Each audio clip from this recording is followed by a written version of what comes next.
Mummy जी, हाँ। मुझे जाना पड़ेगा। मेरे पापा की तबीयत खराब है। मम्मी का फोन आया है। इस उम्र में तबीयत थोड़ी बहुत ऊंच नीच तो चलती रहती है। नहीं मम्मी जी, पापा की तबीयत तो 8-10 दिनों से खराब है, पर उन्होंने मुझे बताया ही नहीं। क्यों? तुम्हें क्यों नहीं बताया? वो इसीलिए कि वो सोचते हैं कि उनकी बेटी की अपने ससुराल की जिम्मेदारियां हैं।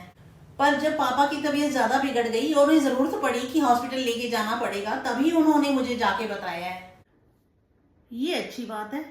अस्पताल जाना है तो बेटी आए ससुराल से। उनको ये बात तो याद रखनी चाहिए कि उनकी बेटी के अपने परिवार की जिम्मेदारियां भी हैं। मम्मी जी, उनको अच्छी तरह से याद रहता है कि उनकी बेटी अब ससुराल में है, वहां पे ससुराल की जिम्मेदारियां निभानी रहती हैं उसको।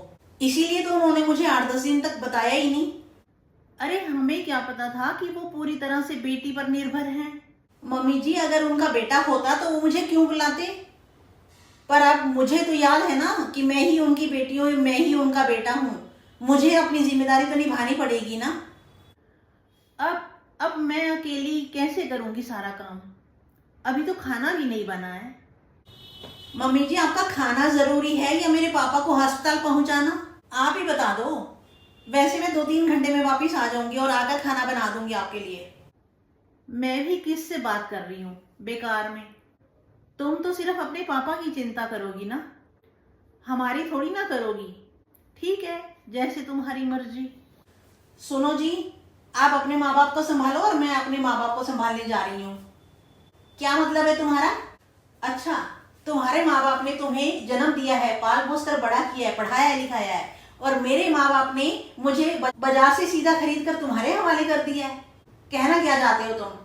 इस वक्त मैं उनकी बेटी नहीं, बेटा भी हूँ। और जहां तक खाने की बात है, वो मैं आकर बना दूंगी। आप चिंता ना करें, खाना आपको बना हुआ मिल जाएगा मम्मी जी। मैं जा रही हूँ। और हाँ, अगर ज्यादा जल्दी हो खाने की तो बाहर से ऑर्डर करके मंगवा लेना। मैं जा रही हूँ। देख लिया बेटा, बहू की मनमानी। हमने तो सोचा था बिन भाई की बहन है, अकेली लड़की है तो कोई बात नहीं, अपने घर की बहू बना लेते हैं। पर ये पता नहीं था कि इसके माँ बाप अपनी बेटी का मोह त्याग कर ही नहीं पाएंगे। वो कन्यादान के बाद भी उस पर अपना अधिकार जताते हैं। जब देखो फोन करके बुला लेते हैं। बेड़ा गर्क हो इन फोनों का, जिन्होंने बहुओं के घर तबाह कर दिए हैं। हेलो। हेलो बेटी निकी। हाँ, वो ऐसा है कि तेरी भाभी मायके जा रही है, तो अब खाना कौन बनाएगा? तू ऐसा कर, अभी आ जा और हमारे लिए खाना बना दे। तुम्हारे घर गेस्ट आ रहे हैं तो क्या हुआ, तेरी सास अपने आप संभाल लेगी। तो बस 1 घंटे के लिए आ जा, मुझसे बाहर का खाना नहीं खाया जाता। तू अपने हाथ से घर का खाना बनाकर खिलाएगी तो मेरा पेट भी खराब नहीं होगा। हाँ ठीक है, अपनी सास के आगे कोई भी बहाना लगा दे। वो कौन सा देखने आ रही है। यही तो फायदा है मोबाइल फोनों का कि चुपचाप अपने कमरे में जाकर मम्मी का फोन सुन लो और कैसी भी बात कर लो, या फिर सोने का बहाना लगाकर, नींद आने का बहाना लगाकर अपने परिवार का सारा पूरे दिन का आंखों देखा हाल सुनाते रहो। फोन के बहुत फायदे हैं ना बेटा। अच्छा अच्छा, हाँ बेटी निकी, ऐसा कर तू जल्दी से आ जा बस।